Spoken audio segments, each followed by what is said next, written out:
by Chae-jun. 경기에서 이런 원정골이 김진수의 발등까지 터졌어요. The header is good, and it's the giant defender John Tae-wook, and eventually Korea have broken the deadlock. You're listening to the ALeague United podcast, proud partner of Football Nation Radio. Hello, I'm Annyeonghaseyo, Ryan Walters, in a very crowded, very different looking Kim Do-hoon bunker this week. That's right, gentlemen. We call it the Kim Do-hoon bunker, and we just keep branding right over your face the whole time. We call it the Kim Do-hoon bunker, even when it's not K-League only. I'm joined this week by none of my usual hosts. I'm joined by Jonathan White. Hello. Oh, it's a video format for some audio for others. Josh Parish from NFNR. How you going, Ryan? And from what I love to call TLC, it's Gian. How you doing? Hello. Thai League Central. It's just got to be TLC. Anyway, gentlemen, you're all here because it's that magical time of year. It feels like Christmas. Champions League is back. I'm really excited about this. It's weird. It's a strange year, but I'm excited for it. Well, I wish I could say the same for the A-League clubs who are worried about Christmas, actually. I mean, there's a disincentive for them to get further with the quarantine periods when they get back. They've been strong-armed into participating. I'm looking forward to watching it. Unfortunately, the representatives from Australia aren't particularly interested in playing in it, but they're going to have to suck it up. Yeah, and, hey, maybe that's going to work. Maybe that'll work in their advantage. We'll see. But, yes, these gentlemen are here, and we've got no time for the bants this week because we have guests galore. We're actually using what we call the green room. There's like a little room that folks are waiting in. We'll keep it a mystery. We'll unveil them later in grand fashion. We're going to be going group by group, and we're going to be talking about the return of AFC Champions League. We're not going to be going in order because that's, we have guests' schedules that we need to attend to. But we are going to start with Group E. That's where we see FC Seoul, top of the group. Got to start with that. Beijing FC, Melbourne Victory, and Shanghai United are all in there. Then we're going to hop down to Group G, Group F, and Group H. And you know what? We're all going to call ourselves experts tonight. We're all going to do that. We've got experts from around the continent. Jonathan looks super excited about that tag. It's going to be great. And what we're going to do, we're going to just really quickly, each of us is going to give the current form of the team, how they're doing, and then give one player to watch. And then we had a ton of questions come in on social, a lot of really good stuff coming on social already. And if you're watching live right now and you'd like to get in your questions, comments, or reactions, go ahead and get those in, monitor them throughout the show, and we'll try to get them in. But as I said, it is a jam-packed show. So luckily, Matt Binns isn't here to gloat about Jumbook winning the double, so I don't have to hear it. And we can just get straight into the rest of the show and not talk about Jumbook until the very end, when I unfortunately have to say nice things about them because it's continental time. And then also because I always like to make people look super smart, we're also going to say which two teams are going to make it out of every group. So let's go ahead and get into this. All right, we're going to start with FC Seoul because, as I said, somehow they are leading this group here. And their current form, well, they ended the season with just one win in 5, and that was a 1-0 win over Songnam FC, a relegation-threatened Songnam FC. They lost to Suwon in the league for the first time in 5 years. They were outscored 7-4 over that stretch, and that's not terribly surprising considering they had the league's second worst defense with 44 goals conceded in just 27 matches. Final B, the split round, it was kind of just really indicative of their season as a whole. They just don't really have an out-and-out goal scorer. Park Ju-young, a name that even folks tuning in for the first time might remember from his quote-unquote Arsenal fame. He led the way with 4 goals. Seoul's leading goal scorer has 4 in 23 appearances and over 1,500 minutes played. And they're on their 3rd manager of the season. Park Hyung-soon is there now after Chae Young-soo and Kim Ho-young both hit the exit. As far as the one to watch for me, that is Han Sung-gyu. He was the 2018 Young Player of the Year back with Ulsan Hyundai at the time. And in his first season on loan from Jumbook, he has just become the fulcrum for FC Seoul. Love watching him play. 86% passing accuracy this season. Chipped in with 3 goals and 2 assists. Averages a couple of interceptions a match. The kid is all sorts of fun to watch. And FC Seoul had better get him on a permanent deal is all I got to say about that. But we'll touch more about FC Seoul in a minute. We're going to move on down the group to Beijing FC. And Jonathan, How are they playing these days? Well, it's a strange season in the Chinese Super League, given the circumstances. Two bubbles. The first one where the league was divided into 8 teams in either bubble, one in Dalian, one in Suzhou. Beijing started off probably the best team. They tailed off a bit. They finished second to SIPG. That affected where they went on into the knockout stage. The knockout over 2 legs, despite being played in a neutral venue. Chinese football. Their last 3 games, they drew 0-0 with Evergrande. Not a bad result. Then they lost 3-1 to Evergrande. And now that means that they're in the 3rd place playoff, which they will finish tomorrow to decide who finishes where in the league. They're 2-1 up against Shanghai SIPG, and that's great form. They took 3rd going into the season, going into a proper season. That's there or thereabouts. So that was good. The season's been stop-start. It's been unusual. The fact that teams sort of had nothing to play for at times because they were safe so early, that's been a problem. So it's hard to gauge how good they've been. What has been clear this year more than any other in recent memory, certainly because fans were getting on his back, Cedric Bakambu, top scorer in China, he's got 14 goals so far this season, might add another one. He's going to be the danger man if they're going to do anything in this group. And they are the only Chinese team to have played any continental football proper this season. But I don't think 9 months ago is any basis on how they're going to do in the next week or two. It is a very different world. I can't even believe that it was this year's version of ACL that I saw FC Seoul play Melbourne way back in the day. And speaking of the VUC, we're going to move on to them right now. Josh, how are they looking? Mon the VUC, first of all, which is the crouch cry of all Melbourne Victory supporters, including myself. Look, they haven't played since August, so it's difficult to say. That was even late for an A-League season finish because of the COVID-enforced suspension of the league and then the restart behind closed doors for the most part. But Victory, it's really hard to predict how they're going to shape up. I don't think you can read really anything into their post-restart form, which was not good.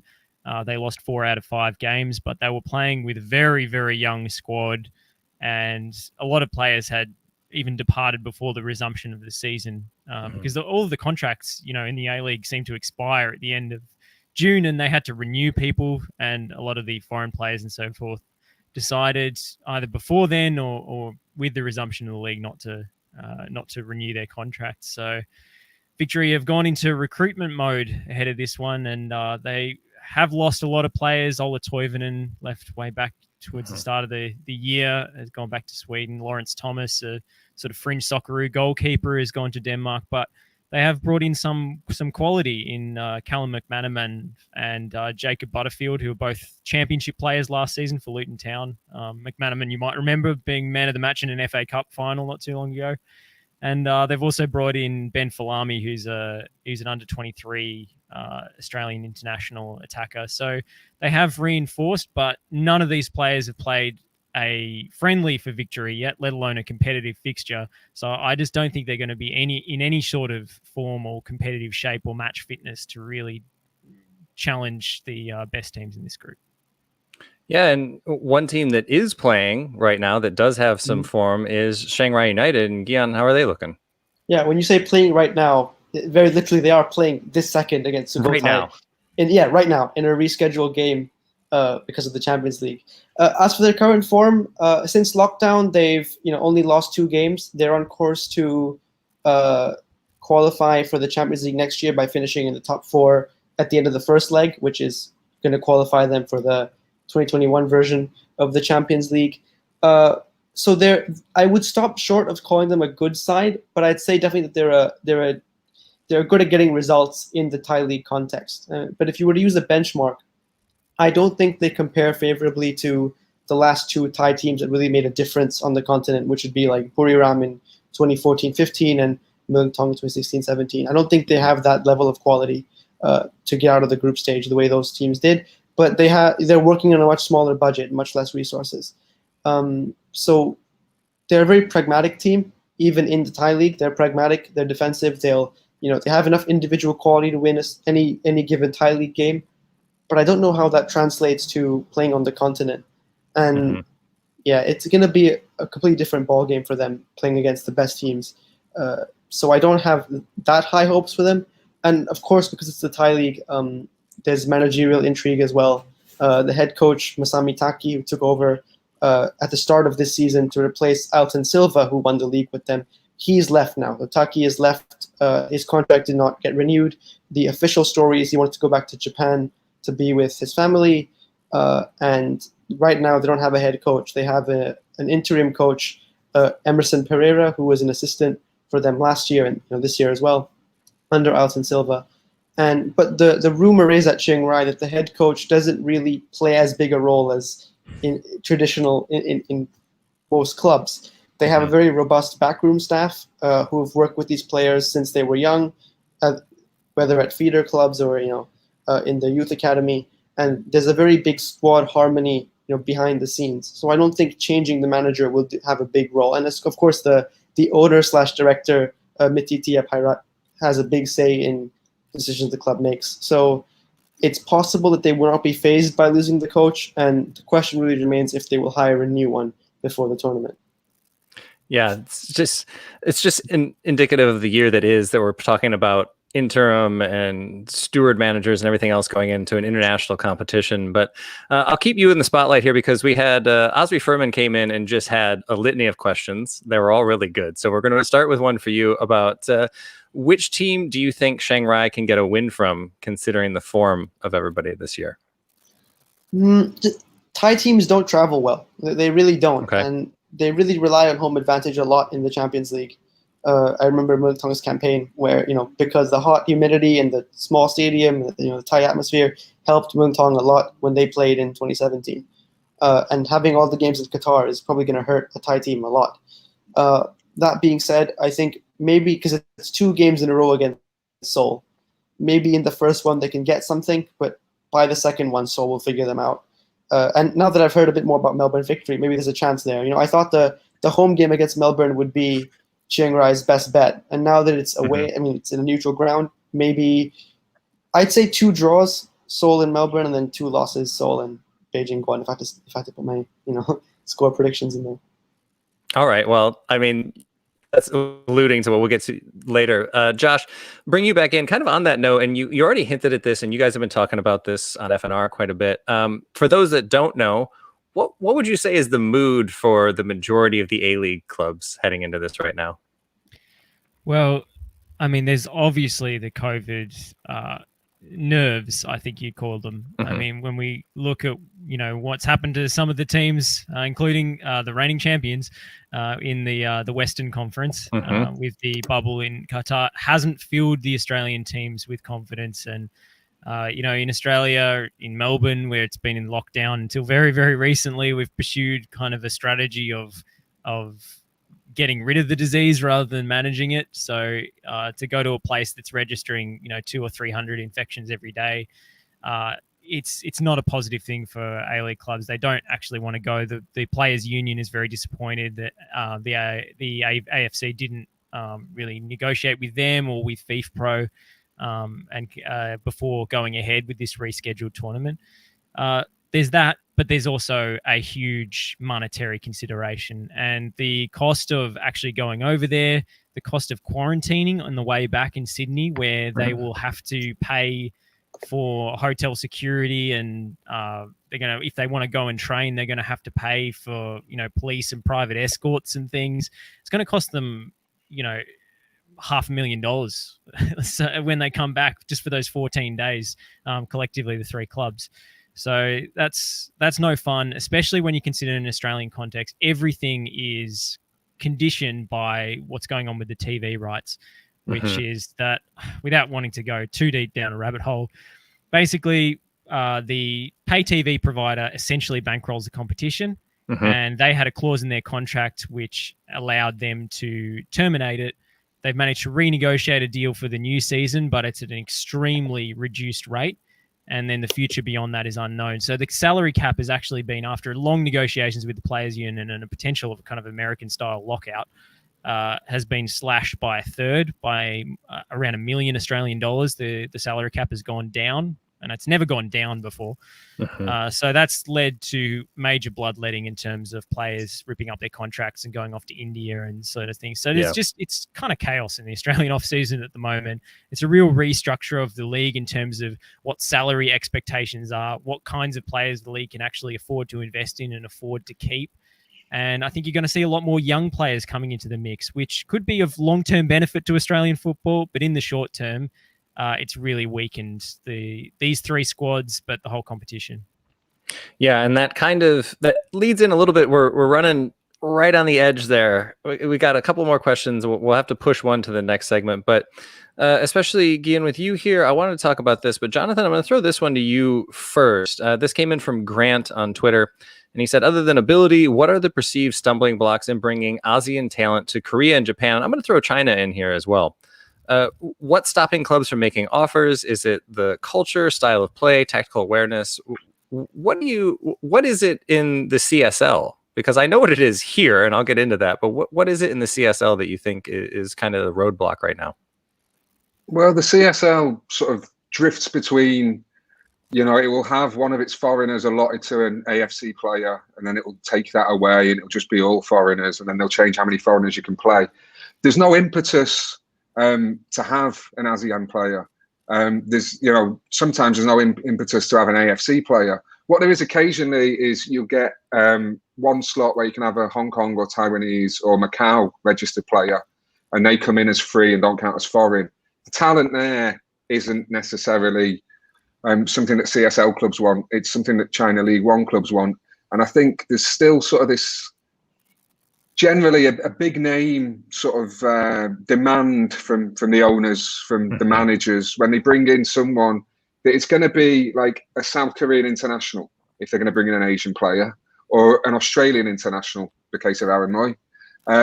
They're the players they want rather than an ASEAN player who, given that you see players from, lesser FIFA ranked nations do well in the CSL, like maybe it's a risk worth taking, but so far it's a bit too left field for everyone. Yeah, and obviously, we're on the Korea, Japan, Chinese side of things, and Josh, I definitely want to get you in on this as well. But Gian, what do you think is what's it going to take? Because you and I have talked about this so much, and it saddens me a little bit that I think it was years ago that we first talked about this. Like, do you think, is ACL going to be the window? Like, is this the tournament for the teams like Shanghai to get somebody up onto that pedestal? Yeah, probably. And it's funny that Grant asks the question, because you asked me the question. I quoted Grant in answering it on your last podcast. So it's funny that he asked the question. But yeah, I think it's definitely that they don't have enough exposure to these clubs to show that, okay, they're playing at a decent level and doing well. Like before Chanatip moved to Contadore, it was because he did so well in the Champions League. I think it was shortly after the game against Brisbane Roar that he got the deal to Contadore. So it's definitely a matter of seeing these players up against teams in your own league and realizing how good they are, engaging their quality. But I also think partly it's to do with the finances. I think that the Thai League overpays top local players, and there's not enough money in the league. When you talk about youth football, you talk about grassroots, not enough money in it. But if you're talking about at the very top, there's been a massive inflation in transfer fees and wages because a few individuals have decided to enter the league and really throw some money at it, and it's mainly manifested in spiraling wages. And when the pool of top players is not very big, you have to overpay for the odds to get them. So you're very unlikely to let them go without a transfer fee coming in. And wages-wise, like if you're a Korean club, like I can't really blame you if you get the same quality Thai player and a Japanese player or a Korean player, and you pay less for the Korean player. Of course, you're going to go with the Korean player, right? I mean, There can be a bit of a differential because the Thai player will bring you like marketing rewards and stuff like that, but it can't be too much. And there's also like adaptation problems as well. I think that people are worried. They've seen a lot of young players go and try their hand in Japan, and it hasn't worked super well. But I think that should be the target, is bringing over a player when they're 20, 21, 22, and trying to bring them and have them develop and have a high resale value. Probably the best way to do it. Let's hope. Let's hope that happens. All right, we're gonna have to leave that one there for right now because we got to shuffle the pack a little bit here. We're gonna come back and we're gonna talk about Group G right after we take a quick break.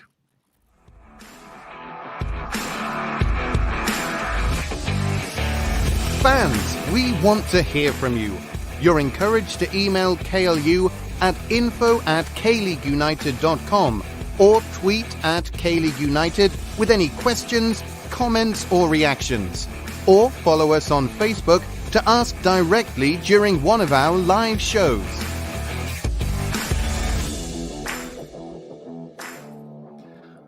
Welcome back to the K-League United podcast. I'm your host, Ryan Walters, and we've shuffled the pack. I'm joined, Jonathan White's still here. Jonathan. And from Japan, we have Sam Robson. Hello, how are you? And coming all the way from Malaysia, Marco, you just talked your way right onto this podcast, and I loved it. Thanks. Thanks for having me. Yeah, it's great to have you here. I have a soft spot for JDT. I did not want to go through this segment without somebody here to talk about JDT. I'm kind of tipping my hand a little bit of how I feel about this group. But I let the last group out without talking about the teams that are going to get out of that group because we had so many questions to get to. You guys aren't going to be so lucky. We're gonna look in. We're gonna predict that. I didn't have to throw FC Seoul under the bus in that last segment. Is actually how I'm going to save myself there. But we're going to throw you guys right in. Sam and Marco, you're fresh in and right off the bench, and the first touches are coming to you. So, Sam, let's start with Vissel Kobe because they're top of this group. Yeah, they're top of the group, but in the league, they're flattering to deceive as they usually do at Kobe. They've got all the talent in the world, obviously Andres Iniesta, Thomas Vermaelen and whatnot, but as usual, they're sitting in mid-table. They've already sacked a manager. Thorsten Fink left in September after a few poor results. They replaced him with Atsuhiro Miura, who's really the sporting director. They started off okay under him. They won 4 in a row, but they've now just won 1 of their last 7. They sit in 11th in the league. They've played about 3 or 4 more games than the rest of the league, so they're going to drop down even further. Yeah, they're an enigma. We thought last season when they did really well in the Emperor's Cup, they won that, and then they started the Champions League really well. We thought, okay, maybe this is Kobe. They're going to come into their own, but they're just going back to the way they were. I mean, the recent form, you could argue there's a caveat because they're not going for anything in the league. So they are just resting players, preparing for this Champions League. But really, the form is just not good enough. If I look for a player to watch, obviously Iniesta is the player that you'd all look at. But I'm going to go with Kyogo Furuhashi, the Japanese international. He's got 12 league goals this season. He is one of the few Japanese players in that team that really links well with Iniesta. There's kind of a trio on that left-hand side with Iniesta, Gotoku Sakai, the former Japan international, and Furuhashi. These 3 link really well. So if anyone's going to get on the end of an Iniesta through ball, it's going to be Furuhashi. So, yeah, I'd go for him as the one to watch for Kobe. I hope Daniil Henry is listening to this podcast. That's who to mark. All right, let's move on. Speaking of Daniil Henry and who to mark, he kind of forgot who to mark sometimes when he was playing against JDT last time. And Marco, how are they looking? Yeah, well, I mean, JDT is entering this the Asian Champions League, having achieved domestic success recently, having won the Malaysian Super League title despite the Malaysian football season being seriously hampered, no thanks to the COVID-19 pandemic. They started off the year, I would think, trying to find their sort of rhythm. The results initially went so well until the lockdown took place for a couple of months, and then the season resumed again in August, and then you saw them actually being JDT by actually securing very impressive wins and score lines. I mean, you're talking about margins of goals separating them and the opposing team. So that was, I think, that was the JDT that Malaysian fans would have been used to. So having that, having achieved that brink of success, and I think going into this tournament, it's a great thing. The only issue that remains in Malaysia as far as domestic football is concerned is the fact that there is the Malaysia Cup tournament, which is, well, at the moment, let's just say ongoing, because we're sort of in a semi-lockdown situation in the country, and the government has called for the tournament to be postponed, but it's not something which I would see the football community would want. Supporters clubs, even the stakeholders, the FAs, the FA of Malaysia, the league organizers are appealing. My point here being that JDT is actually competing and on the verge of actually winning the cup, based on paper, on record. So now that going on concurrently with the Champions League, which would resume soon. So there's going to be an issue of who goes and play in the Champions League. I mean, which JDT team exactly? So they're actually going to have two split squads. It sounds like. I mean, wow. I'm trying to. Yeah, I was talking to some people actually about what the composition may look like, and I was told that because JDT also has a feeder team, so it's going to be a mix of players from the feeder club and also the first team. Some people from the first team. So I'm just assuming that it's a mix of those that are currently playing in the Malaysia Cup. Some of them would be taken to the Champions League.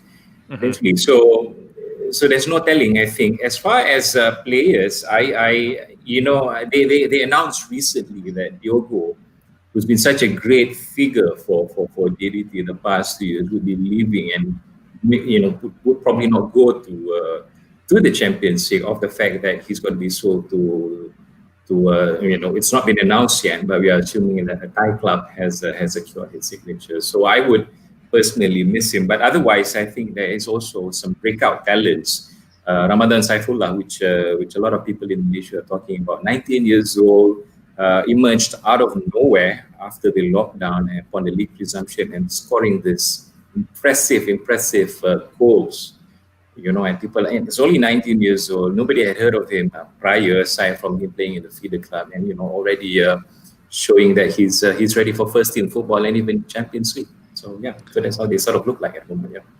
I'll pull in. There was a question that came in about him specifically, and I mean, Safawi Rashid is a name that I've been talking about. Somebody I've been talking about for a little while. He was somebody that I wanted to see come over here to Korea. I mean, I guess Portugal's a decent fit for him. So, I guess he chose wisely. Good on him. Well, but yeah. Is there enough, and Jonathan, I'm going to come to you right after this. Is there enough quality to make up for Safawi's exit for JDT? I think that was the concern for fans such as myself, because it seemed that Safawi was going to be in that role forever. I'm not saying, how. I mean, we do have depth. When you talk about JDT, people talk about the squad depth.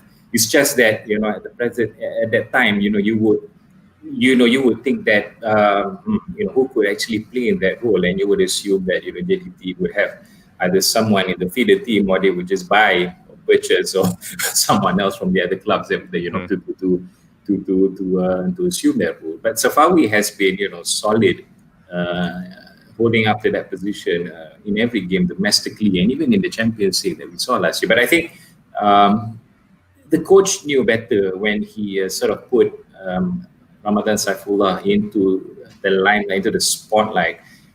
This was at a point when we know that Safawi was going to leave for Portugal. So I think it paid off. It assured everyone that there is someone, a player within our ranks that could fill up that role and could fill up that role very especially well. So I think he would. I'm hopeful that he would feature for a lot of the games, because as I've said earlier, there's no telling who would be going to the Champions League at the moment because of the domestic competition that's also ongoing. So it remains, but I'm quite hopeful that he can live up to expectations. Yeah. What a situation that is there. But already on 3 points, a situation that I think surprisingly the teams, well, Vissel Kobe would expect to be at the top of this group, but Guangzhou Evergrande, they don't have any points yet in this group. And again, this was ages and ages ago. But Jonathan, what's going on with them these days? They're probably going to be champions of China again come Thursday night. The playoff for the final, which will end the season, aside from the FA Cup, which the league said about the better for now. The playoff is 0-0 currently after one leg against Jiangsu Suning. Based on what's happened with Evergrande all season, they'll probably win that. They drew 0-0 with Beijing Guoan, then they beat them. They won 11 out of 14 games in the regular season, as we should call the first half of it. And they put 8 goals past Hebei. Like they're being Guangzhou Evergrande. They can't stop doing that. They've sort of gamed the system. Fair play to them. You know, this is China light. Elkerson, top China international. Ty Browning, top China international. There's a theme of naturalised players. Their foreign players aren't bad. Wei Shihao was amazing at the start of the season. He's tailed off a bit. Been a strange season, though, in fairness to them, and he could come good again. But, you know, Paulinho, the lad basically won the AFC Champions League for them the last time they won it. They've won it twice. They're going to be okay, you imagine, when this group kicks off properly. And is there one player in particular that you think people should be keeping an eye on? For me, if it's not Wei Shihao, if his form doesn't come back to what it was at the start of the season, and he started at an electric pace, Anderson Talisca. He's probably the most exciting player to watch in China on his day. You know, he's willing to carry the football. He's willing to try things. He'll shoot from pretty much anywhere.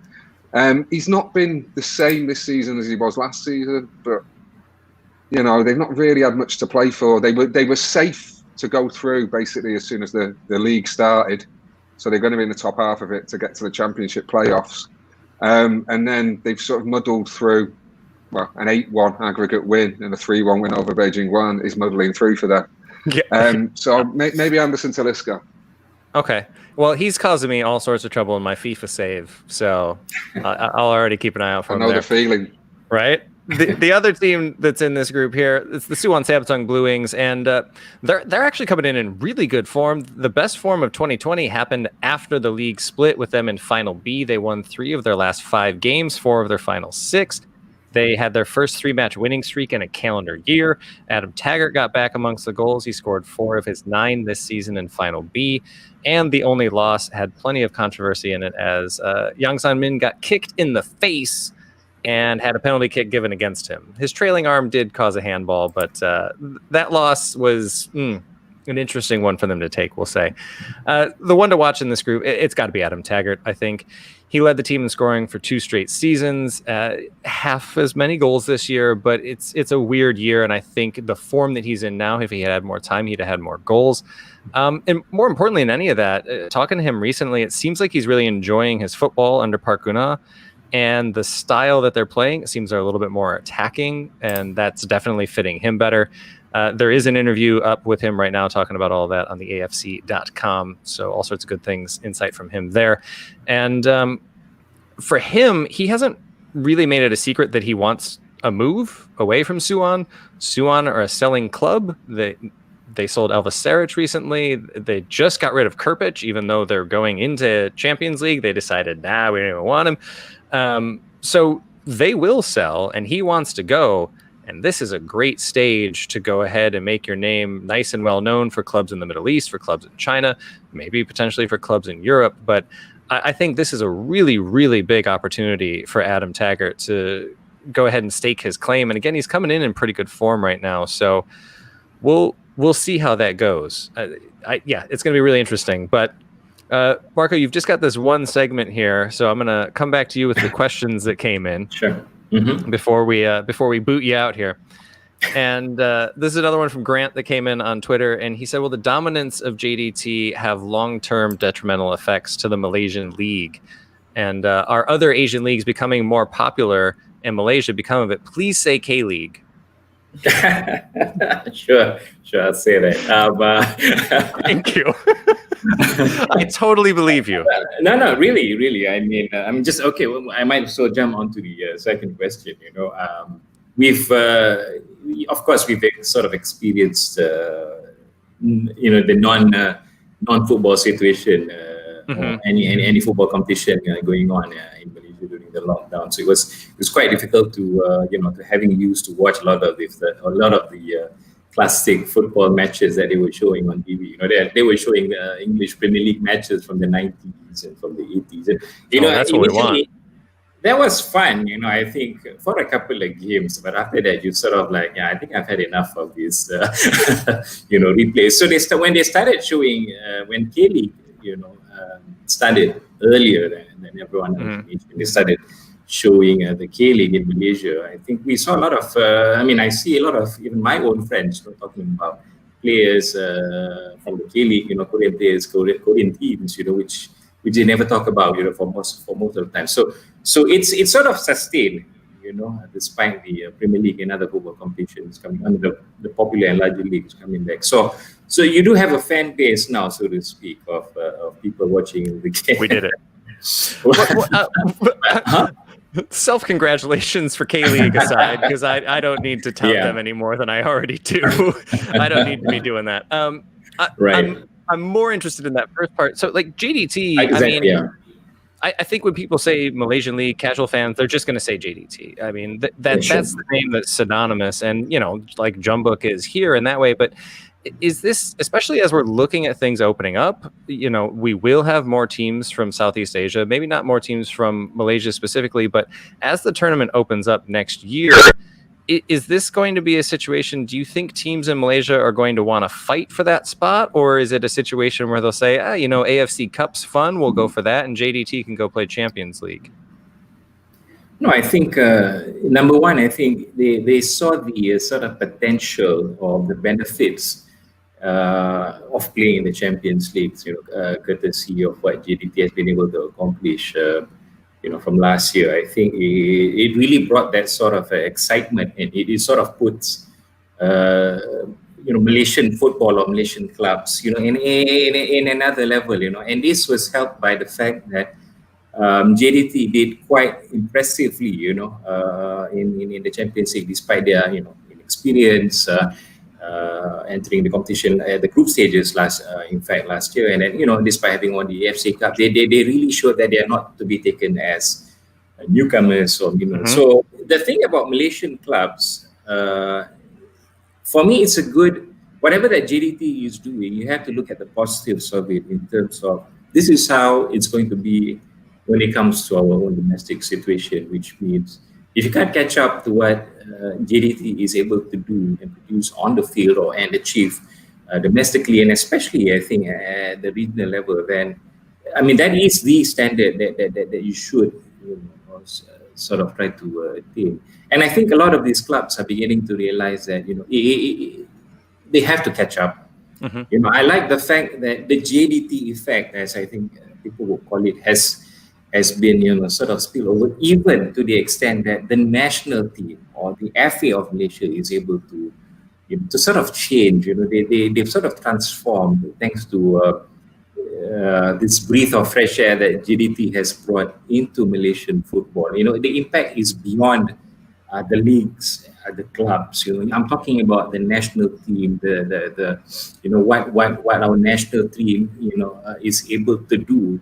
Mm-hmm. Partly is because there is a change in terms of the domestic scene in our football. Thanks to clubs like JDT, and you saw Kedah showing up in the Champions League this year. In that, I know you love. I know you're a big fan of that check. Give me that kit. Give me it. Want it. I almost went down and asked for it. I was there when they were here in Seoul, and I was like, please, I'll give you this one. I have that kit hanging in my wardrobe. So it's a good one. but yeah, I was kind of I was gonna say we're gonna have to have you back on so we can talk more about the Malaysian League, because we're running a little bit long. So we're gonna take a quick break. We're gonna reshuffle again. We're gonna bring Josh back in, and then we're finally gonna let Sam and Jonathan talk in a segment. But Marco, thanks so much for joining us, and we're gonna take a quick break, and we will be right back. Thanks for having me. Thanks.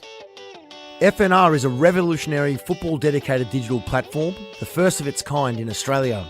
It provides a 24/7 live online radio platform experience, podcast hub, and acts as a content provider for TV, radio, and digital.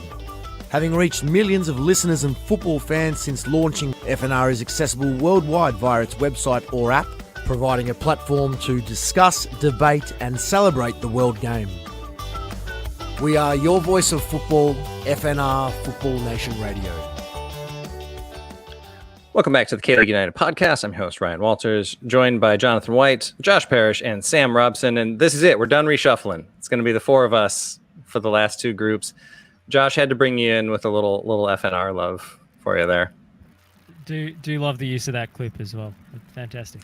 Had to guys will be very happy to see the work reused in that fashion. That's great. Oh yeah, had to do it. Also, yeah, we've talked about this on the pod before. The fact that you guys had to fight to call it football was absurd, but we'll get into that at another time. Legal proceedings in this format. I think let's stick to the Champions League. Let's do that indeed. And Sam, we're talking about another Champions League group, and we're talking about another J-League team at the top of the group. Again, it's a weird setup here, but FC Tokyo is at the top of the group here. But how are things going for them domestically right now? Well, I think there's going to be a running theme between the 3 J-League clubs here. They're all in pretty poor form. I think they'll benefit, all of them, from having played the 2 games at the start of the group, so it puts them in a decent position as we carry on. But yeah, Tokyo, they were in and around the ACL places for most of the season, but they've faded away now. They're sitting 6th again, like Kobe. They've played more games than everyone else, which has definitely been a factor in the kind of the tiredness that's crept into all 3 of these squads. So yeah, they've lost their last 4. They were scheduled to be in the League Cup final this weekend, but then that got postponed as their opponents caught. There's a cluster of COVID cases at Kashiwa Reysol, so that they were kind of looking forward to that League Cup final. So they've missed that. Who knows when that's going to be rescheduled? That's pretty much a bit of a nightmare for the J-League authorities. But yeah, they're just kind of hit a really poor patch of form at the wrong time. They've got on paper, there are a lot of good players at Tokyo. They do sit quite deep and look to hit on the counter attack. So you've got the front 3 that should be Diego Oliveira, Kensuke Nagai, and Leandro. So all 3 of them, you could argue, is going to be their key player. I'd probably pick Leandro out of those 3. He scored a free kick earlier in the group stage, and he's kind of known for that. It's set piece delivery, and just he can shoot from anywhere outside the box, and so he's going to be a threat. He's had quite a busy month this month. He scored in the League Cup semi-final, one of those free kicks, but then he's had a 3-match ban for punching an opponent. He's got into an argument with the J-League. Got into an argument with the J-League because he was sitting watching at home. Decisions weren't going Tokyo's way, so he was calling them out on Twitter. I think they've had a word with him, tried to quiet him down. He didn't take that very well, so he's interesting on and off the field. So yeah, he's one to watch, but I don't know whether it will be good or bad.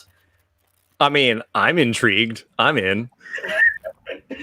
Interestingly enough, that feeds into the team that I've got in this group is Ulsan Hyundai, and Dave Bultuis. He's been a red card machine lately, so those 2 might be just best buddies. That's going to be a really interesting one. And when it comes to Ulsan Hyundai, let's talk their current form. I will sum up as dreadful. It is 1 win in 5 when they had the lead going into the split. Their only win came against lowly Guangzhou FC, who finished on the same points as the relegated Busan I Park. And they probably shouldn't have been there, but Ulsan can win when they don't have to, which is the theme of what's been going on with them. They bottled the title for the 2nd straight season. They bottled the FA Cup after taking a lead. They lost to East Coast Derby rivals Pohang post-split. They haven't beaten Jeonbuk in years, and they can't score against Pohang and Jeonbuk when it matters. Simply put, when Kim Do-hoon is in charge, this team can't win when it matters. But if Dan Croydon's watching, sorry, kind of Dan, but this has been the theme for Ulsan. They just... when the pressure's on, they just absolutely crumble, and that's what they've been doing of late because the pressure's been on. But as far as one to watch, well, luckily that hasn't affected their striker too much. Junior Nagao, he scored 26 goals in 27 matches this season at the ripe old age of 33. I have not aged that well. I'm quite jealous of him in that regard. It is the best goals to games ratio in K-League history. It's just shy of Dejan Damjanovic's record of 31. Had he had more games, I think he probably would have got there. And there's a fan vote going on for us for K-League United right now. I'm hoping that he wins the MVP because not only did he win the Golden Boot, he led in shots on target at 51%, touches in the penalty area, and he was 4th in headed shots. I mean, he has just done it all for Ulsan this year, and unfortunately it was just a little bit short. It wasn't all the way for Ulsan, but he is one to watch if folks haven't seen him, and it'll be interesting to see if he can kind of drag Ulsan along with him, if he can find his form. But that's what's going on with Ulsan there. Let's move on to Shanghai Shenhua, and Jonathan, how are things going for them? How do things ever go for Shanghai Shenhua? There's the real question. They've just finished 7th today. They won 1-0. On aggregate, it's a 5-1 win. They were remarkable in the first leg against Hebei China Fortune, 4-1 win. More indicative of where they are right now is that they had 5 players instead of 9 on the bench. There's a photo doing around on Twitter of 4 of them, because one of them's obviously gone on. 4 of them quite spread out, and that is not because of COVID rules. That is because there is no one on the bench. They've been injury ravaged. That isn't going to improve anytime soon. They mistakenly have let players go. Stefano Shuari was allowed to go to Italy for their Nations League qualifiers, and then was allowed to stay. Martins has gone. They've brought people in. They've got injured. Kim Shin-wook injured. Also, the games that they've had, they were safe. They'd have taken being safe probably early on in the season. Shenhua fans are notoriously critical of their own club as well as their city rivals. And they have pointed out that some of these games have been dead rubbers recently, and they've not seen any youth players come through. They have them, they're not playing them. It's a very odd state of affairs at Shenhua. Always has been, probably always will be while the current regime's in charge. It'll be interesting to see who they name in their squad tomorrow. Yeah, you answered the question that I threw into the mailbag here, which is important to all of our listeners, the status of Kim Shin-wook. And I guess we can just end this segment and this entire episode. If the Wookiee's not there, then I'm not watching. So that's just I think that's the same for a lot of people, isn't it? Asia-wide. I think that's what everybody's thinking in this tournament. No Kim Shin-wook, then I'm out. Yeah, like you say, it's been interesting kind of following them. They're one that obviously we keep a little bit of an eye on, and injuries have been a massive, massive issue there. Somebody that's hopefully not struggling with any injuries is Perth Glory. Josh, how are things looking for them right now? Well, what to say about Perth Glory? It's been a weird year. I think there's an off-field question coming up, so I won't step on that. I'll just talk on-field. And the biggest departure, I suppose, is Tony Popovic, their coach, has left. He's gone off to Xanthi in Greece, where an Australian has taken over a Greek recently relegated Super League club, and he's created a little Aussie oasis there. He's brought his 2 sons with him from Perth, which, depending on your point of view, might actually be a positive for the club. But the coach is a loss for sure. He's the only Australian to ever win the Champions League, of course, with Western Sydney. A few years ago now. It was maybe the luckiest win of all time, but also very defensively stout. And he's the kind of tactician that would have given Perth, even with their slightly disintegrating selection of players, a chance to compete in games. And I just don't know what the replacement's going to bring. It's Richard Garcia. He's a former Socceroo. Never coached a professional team at senior level before. He's been promoted from within, from the youth ranks. So I really have no idea what to expect from him. As for the players, well, the big in is Diego Castro, which we love to see. Still going strong. He's ancient, but aging like a fine wine. And he decided not to participate in the ALeague restart post-COVID. He instead took his family and got as far away from civilization as possible. He jumped in a caravan and went exploring the deserted and beautiful northwest coast of Australia. So he's decided after a contract stoush to renew with the club, and that's just fantastic news because he is the heart and soul of Perth Glory. He's the playmaker. Everything goes through him, and he's one of the classiest imports to ever grace the A-League. So I'm really glad that he's playing in this tournament, but the departure of Tony Popovic really puts a question mark over everything. Yeah, and Xanthi, like you say, that's kind of, well, it's India and them right now taking a lot of players out of A-League, isn't it?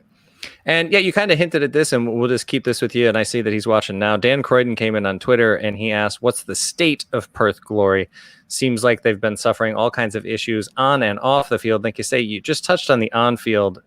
We'll get into the off, but we also had another one come in talking about Castro maybe playing for Perth, which would be huge for their chances, but also mentioned some financial troubles going on there. So, you know, we've already talked about the state of mind for a lot of A-League teams right now. So Perth has that going on. And what else is going on with this club right now?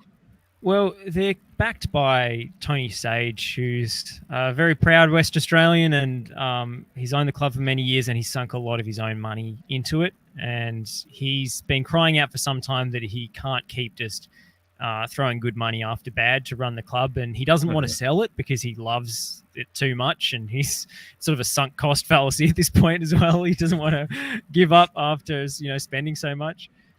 So he's been crying out for an investment partner, someone to sort of buy 50% or co-own, or someone to come in and help him, refinance. And what happened in February of this year, it seems like another lifetime ago, but there was a cryptocurrency firm that was linked to the club, and it turned out that the guy who was running that not only was not who he said he literally was using a different name, but the whole thing was kind of built on sand. He'd been convicted for fraud in the past. It was a total scandal. And so the London Football Exchange did not buy a stake in Perth Glory, and you'll not be able to pay for food and drinks or shirts at the club shop with cryptocurrency tokens, unfortunately. Is that unfortunate? I think it's probably fine given everything that's happened there. Fortunate that the ruse was kind of rumbled before that happened, because otherwise they would have been in a very odd position. Yeah. Interesting things going on there. Sam, we're going to come to you for our next one. We'll leave the cryptocurrency aside for this.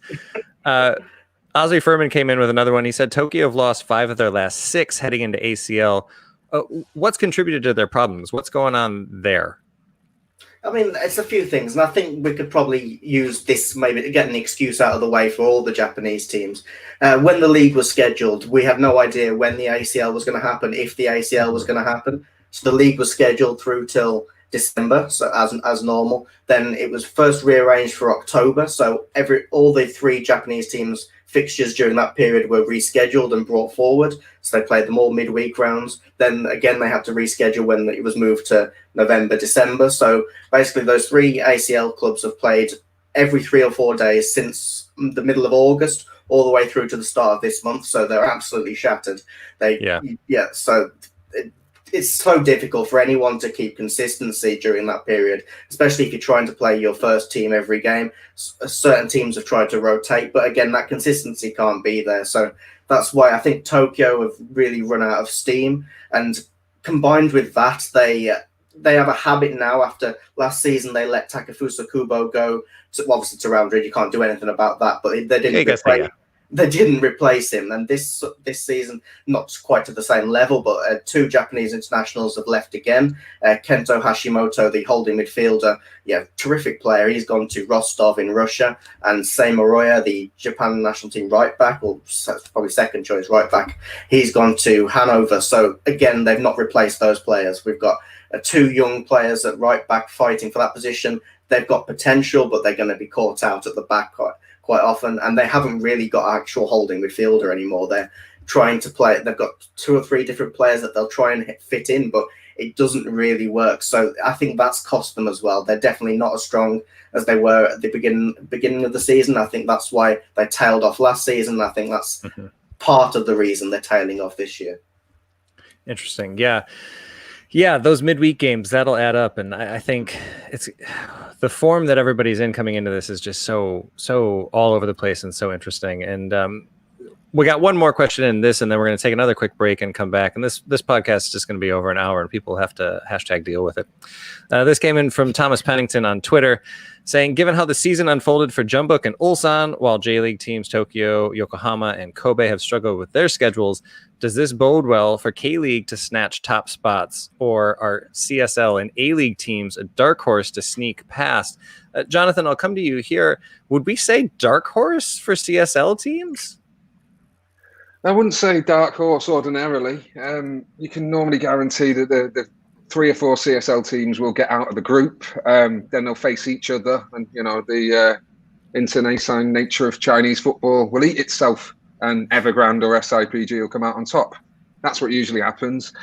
This season, I think dark horse is probably a little closer, but it's because of the situation they find themselves in. These players have been locked up, first of all, for 10 weeks. only allowed out for training and matches. Then they had a couple of, great for the pool tournaments and the table tennis tournaments within there.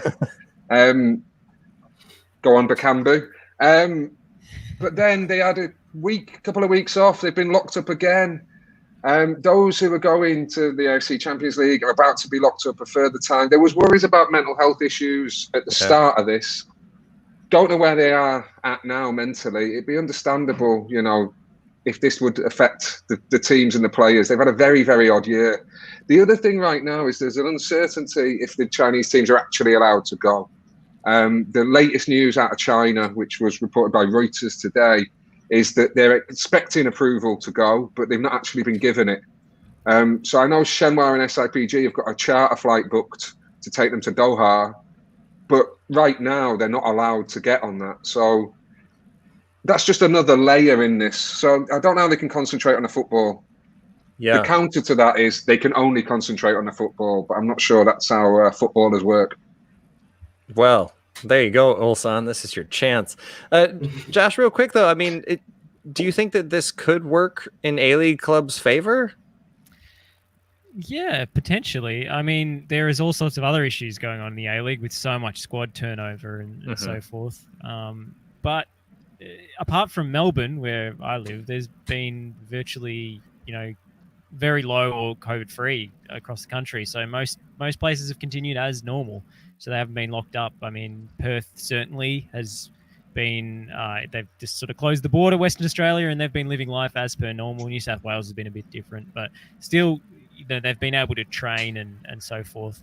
I'm not sure what kind of shape the A-League teams will be in, given it is their preseason and so forth. But it could work in their favour. I just think, given all of the off-field issues and departures, and 2 of the 3 A-League clubs have new coaches, I struggle to think that they'll make much of an impact in this competition. But of course, that's all reflective of and relevant to their opposition. It's all relative, right? Yeah.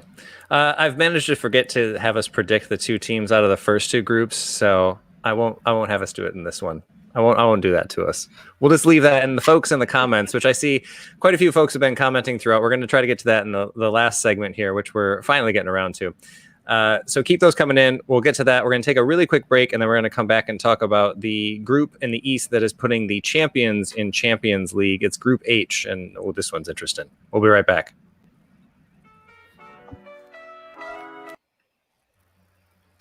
Or not. Come on now.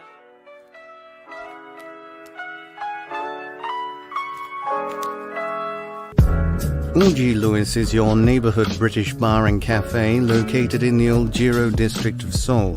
Decorated in old English antiques and furniture for a true homely feel, you can enjoy homemade scones, cakes and afternoon tea during the day, and traditional British favorites like beef stew, English ale, and a fine selection of wines at night. Available for private parties or simply an evening out, Old G. Lewis is sure to become your favorite neighborhood pub. Be sure to mention ALeague United at the bar during your visit, and you'll get 10% off your bill.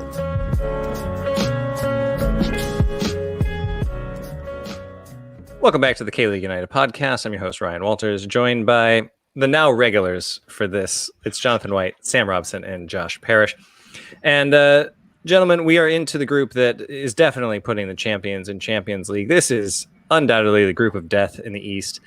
This one's going to be very, very interesting to watch. And let's go ahead and get started with this. And at the top of the group, yet again, we got another J-League team. Sam, but again, like you said, I think there's a bit of a theme. How are things going for Yokohama F. Marinos right now? Yeah, they started very well in the group. They got their 6 points. Sure it's not did. going as well anymore. They are kind of all over the place. The picture of inconsistency. They've last 6 games, 2 wins, 3 defeats, 1 draw. They have tried to rotate their team all season, but it's not the way that Ange Postecoglou plays. It needs like a kind of consistent team, because you've got to play out from the back the way he does it. Last season, when they won the league, they had a very settled back four that had learned the way to play. But this year, they've had injuries in there. They bring in, like, Makito Ito is the kind of backup centre-back who can't play that way. He makes so many mistakes. So without Thiago Martins and Shunsuke Hatanaka there, it didn't quite work as well. They've rotated their foreign players around because they had too many to fit the ACL regulations. So they've shipped one striker off to Nagasaki in the second division. They've had to let their goalkeeper go out on loans and bring in a Japanese replacement. So it's a little bit all over the place. That, yeah, as I say, form is very inconsistent, but their best team is arguably as good as anyone in this Champions League. The way they played at the start of the year, I thought the game against Jeonbuk, I thought the way Yokohama played in that game, it was one of the better performances I've seen from any Japanese team in the Champions League. I don't know if Jeonbuk were maybe they were a little undercooked going into it, but I thought Yokohama were fantastic. And they've got so many key players. I'd go with Marcos Jr. as their main one. He sits just behind the strikers, the kind of attacking midfield role. He's so vital to the way that they can break so quickly. He's that link between midfield and attack. He was their joint top scorer last season. He's already got 11 this year. He's just that link between them. Him and Eric, I'd say, are the two men to watch. But the Yokohama as a whole have just not quite been there. So I hope that they can maybe get a run of form into this. If they can do that, then they could go a long way. But yeah, they're just going to be glad, I think, to have already got the 6 points on the board. Yeah, which is absolutely massive for them. And like I say, I think they did look quite good against Jeonbuk. That definitely wasn't a Jeonbuk side that had really found themselves. And for Matthew Binns is watching, and he's requested that I call them double champions, Jeonbuk Hyundai Motors. You're welcome, Matthew. But I mean, they are double champions right now because they win when it matters, and they really did turn on this summer. I think is when they started to look like the Jeonbuk that we've come to know here in Korea and throughout Asia. And as far as their current form goes, well, they've played 3 of their last 4 against Ulsan, so it's been pretty good for them because things go well for them against Ulsan. They are unbeaten in 5 with 4 wins and 2 clean sheets in all of that. They have just 1 loss in 11 matches in all competitions coming in. That was against a red-hot Pohang Steelers side that we'll come to that. There's a mailbag question about them, but we'll come back to that. And Jeonbuk, they win when it counts. They win when it matters. And just last week, Sun Jun Ho was awarded the MVP. I think there's not much more that Junior could have done to get that, but Sun Jun Ho had a tremendous season. Mo Barrow and Cho Gyu Sung stepped up when they needed to, but coming into this and before we get into the player to watch, Barrow, Han Kyo Wan, who had a tremendous year this year, a comeback player this year, Lee Young, who is still part of the national team setup, and a 23-year-old Takahiro Kunimoto, somebody that I have touted and loved watching since he was with Gyeongnam. I really, really wanted to see him back on the international stage. We will not see him at all. He is out. Lee Young is out. They are running out of fullbacks at Jeonbuk right now, so that's going to be really interesting coming into this one. And the one to watch for me is Kim Bo-kyung. This is a guy that was on loan with Ulsan last year, won the MVP, didn't win the league title, decided to go back to Jeonbuk for a second bite, and got his K-League title, got his FA Cup title. He won this tournament in 2016 with Jeonbuk, and I think he would love to complete the treble. He hasn't quite had an MVP caliber season this season, 5 goals and 2 assists this year, but 90% passing accuracy overall, 89% accurate into the final third, and he's got 57 interceptions this year just for good measure. He's doing a lot of work for Jeonbuk, and with Barrow and Kunimoto out, I think a lot of it's going to fall down to Kim Bo-kyung to see he can either play in the middle, which he's done really well there with Kunimoto out wide, or this year, one of the things that I really hated at first that I do have to give Jose Maurice credit for is that he switched Kim Bo-kyung and Kunimoto and brought Kunimoto in the middle, and it actually really helped him out quite a bit. But now I think Kim Bo-kyung's going to have to kind of fill both of those roles for Jeonbuk, and they've got a very deep squad, and that's very much going to be tested in this tournament. So we'll see how it goes for the double champions, Jeonbuk Hyundai Motors. Let's move on to another team that we can talk about being champions. Let's talk about Sydney FC, Josh. Yeah, I mean, with all the turmoil that's gone on with the A-League clubs and the squad roster rotation, Sydney FC have remained, with one very, very notable exception, a model of consistency, as they have been for many years, have dominated domestically in Australia because they have one style of play, one system that players can sort of interchange and swap in and out of seamlessly. And the big loss in the off-season has unfortunately been their top scorer, Adam Lafondra, who has played at a very high level in Europe, of course, and was, top scorer in the league in Australia here last season, and is just a lethal finisher in front of goal. Times his runs beautifully off the shoulder of the last defender, and great movement in the box. So he just makes this Sydney machine, which is not particularly attacking minded. It's a controlling kind of system where you try and limit the chances on both ends and just be more efficient than the other team. He made Sydney into just a lethal, inevitable force in the A-League at least. So he's gone on loan to India in one of these weird deals to cut the salary cap. I don't think he'll be back, but he won't be back for the Champions League anyway. But in comes Milos Ninkovic into the squad as a result, who was only left out of the squad, obviously with the foreign quota, but largely because he is getting on a bit and they were trying to manage him with the A-League season, manage his minutes. But he is the best player in the league, I would say. He doesn't always stand out. If he was an artist, he'd be a minimalist. He's all about efficiency. And if he's not affecting the game on the ball, he's dragging defenders away off it. He's just so intelligent the way he sees the game. And looking forward to seeing him back on Asia's biggest stage. But the other, driving force behind Sydney comes from right back, even in an attacking sense, and that's Ryan Grant, who's just all action. You can't miss him. He's got a really spectacular mullet and mustache combination. He's the polar opposite to Milos Ninkovic's sort of artful, delicate touches. He's all about power and speed and just zipping up and down the right-hand flank and overlapping, and they get a lot of their attacking play from that overlap. So Sydney are in reasonable shape, but the loss of Adam Lafondra hurts, certainly. Yeah, I don't know how it couldn't. But I mean, if everybody just gets the mullet and just starts chesting in some more goals, everything's going to be fine for Sydney, right? Well, yes, that goal in the A-League Grand Final that you're referring to, Ryan, spawned a Twitter account called Ryan Grant's Left Nipple, which is where the ball came off to score that extra time winner against Melbourne City. He has a cult following, and so does his pectoral muscle. There's no good transition from that conversation. Jonathan, take us away with Shanghai SIPG. Well, I think there's probably a transition if you're a Shenhua fan, but we'll leave that there. SIPG, or Shanghai International Port Group, to give them their full name. They have been chasing Evergrande in the league over the last few seasons. They're the only team to beat them to a Chinese Super League title in the last decade. They want an AFC Champions League. That has been very much the aim for the club. Could this be their year, perhaps, with the sort of strange-ish format? Maybe it'll suit them. They're maybe not as good as they have been in recent years, but they've still got some of the best players on the continent. Some of the glamour has gone in the way they bought players.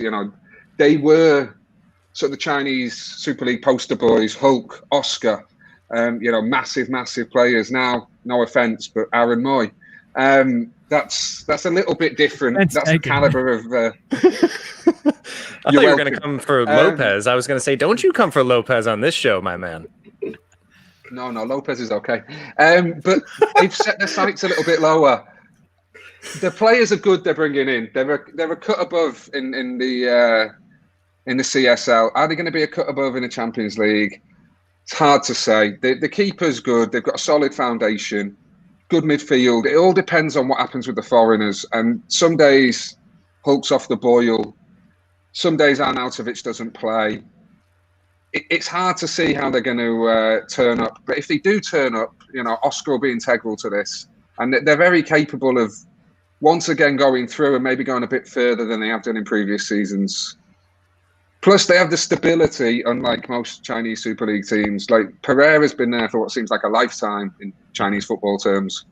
And that's something, that's going to be in their favour. But again, strange days. Well, we'll hop into the mailbag questions here with one for you that came in from JRB Howe on Twitter.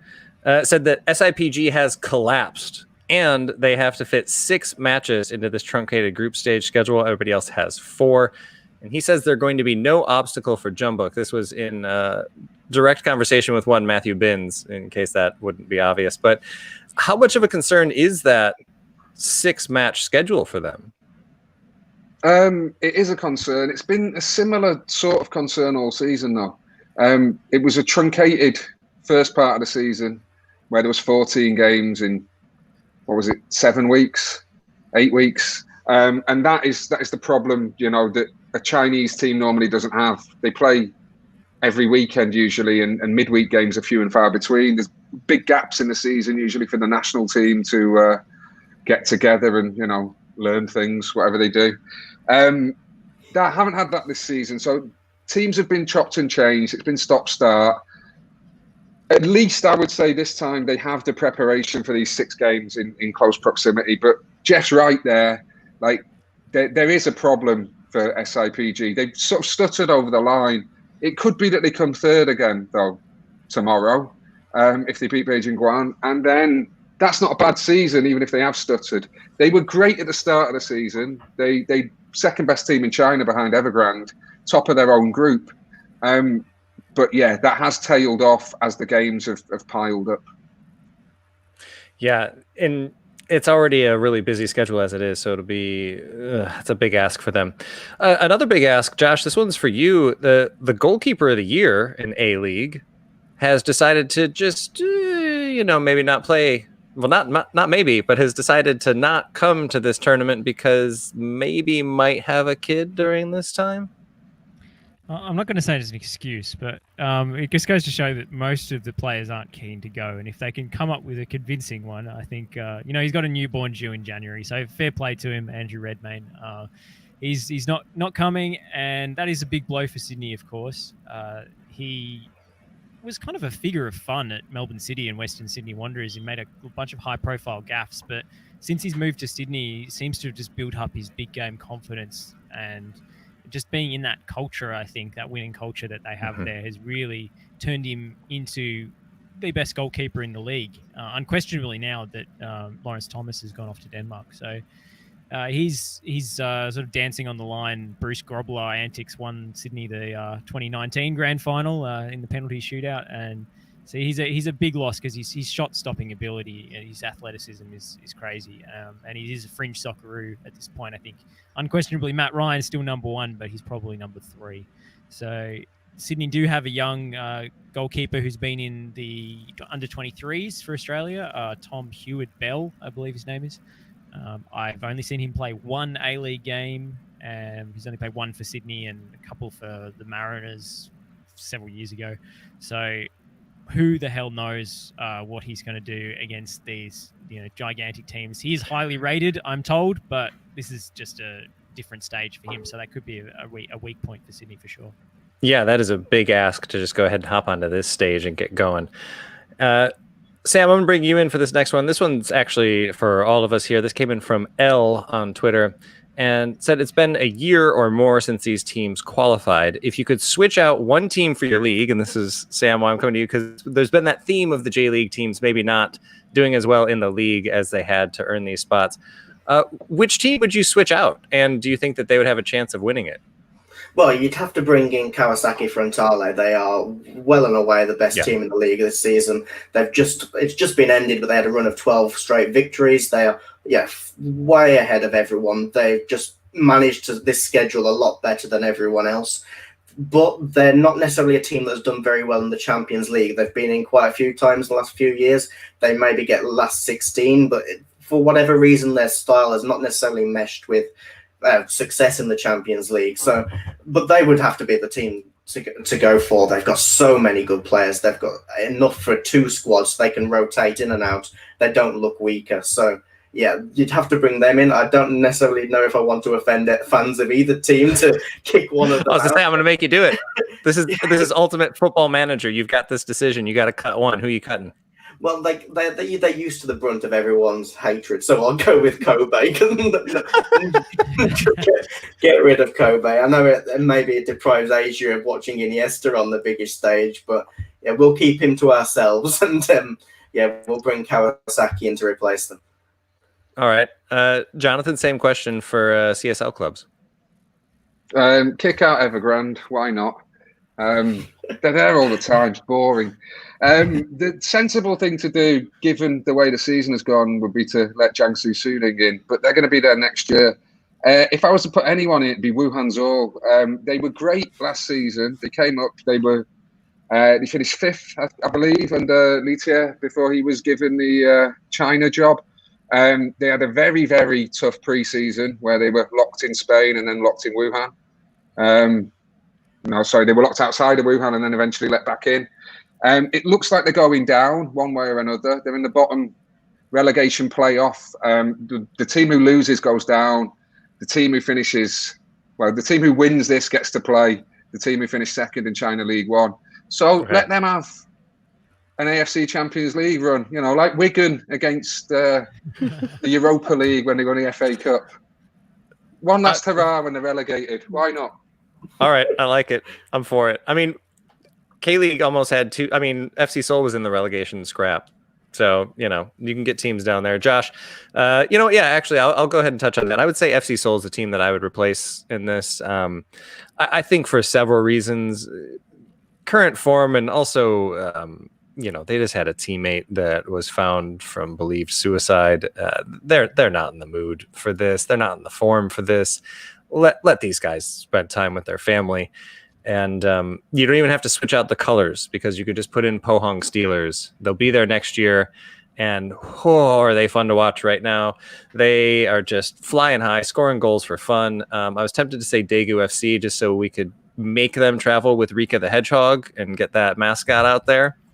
Show J-League teams that we are serious about our mascots as well. But no, I think Pohang in, Seoul out, I think would really change the dynamics here. I mean, Seoul might have it in them. Ki Sung-young hasn't really gotten going in. I mean, shows how it's fit in that we're this far into the podcast and we're just now mentioning Ki Sung-young. And again, with Seoul, I just think they deserve a break right now, and it'd be great to see Pohang in there. But that's not how it's going to go.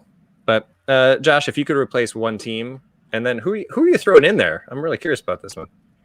Yeah. Well, firstly, I'm still bitter that Ki Sung-young didn't come to Brisbane Roar, come home to his adopted town. No, I think I would take out Victory. They finished second bottom in the A-League. I mean, we don't have relegation in the A-League, but they would have been in a scrap had they has it been introduced.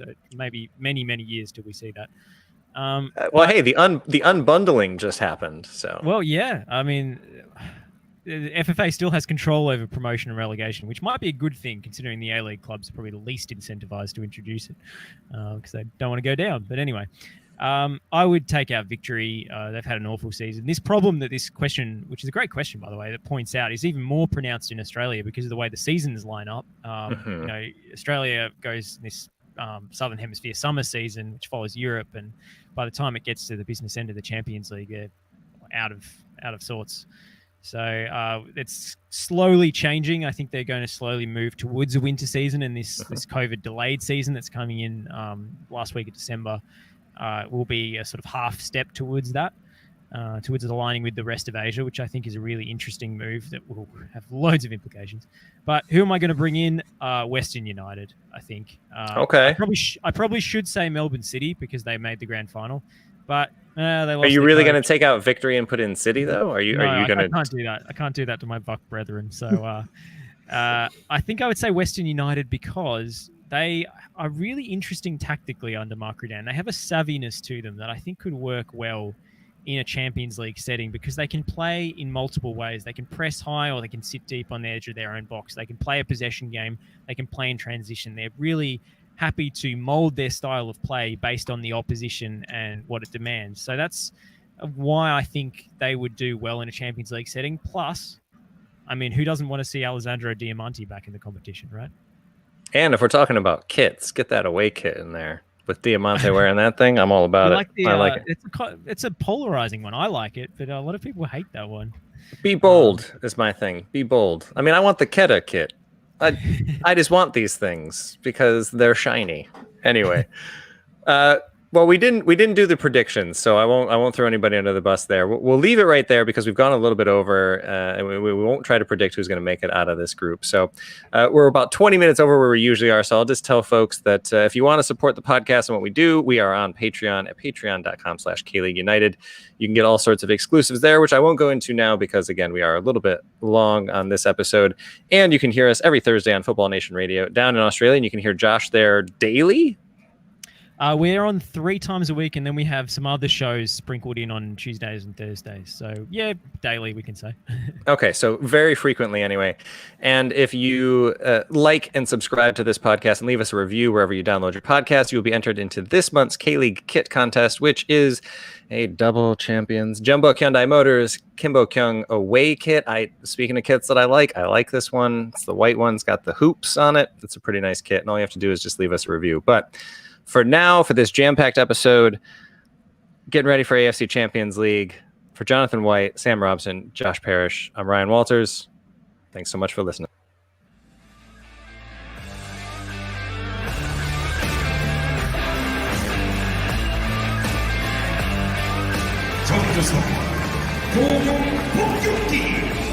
King